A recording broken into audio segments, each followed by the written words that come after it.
Wale wapendwa wangu wa jikoni, bado kuna mtu anateseka kukata vitunguu na kutoka machozi? Jamani, bado kuna mtu anatumia muda mrefu jikoni kukata mboga? Hiyo imepitwa na wakati. Sasa tuko na hii mashine hapa, inaitwa Vijikata. Ni mashine inayokurahisishia mambo yote hayo jikoni. Inakata mboga, inakata vitunguu, inakata nyanya, inakata karoti na pilipili hoho usisahau. Sasa mimi nataka nikuonyeshe huyu rafiki bora wa jikoni anavyotumika kwenye masuala ya kukata hivyo viungo. Kitazame jamani, hoho hii hapa ni rahisi kama unavyoona.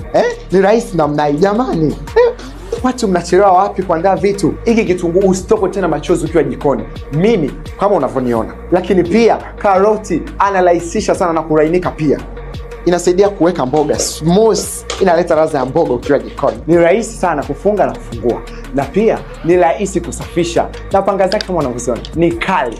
Usafishaji utakuwa ni bure.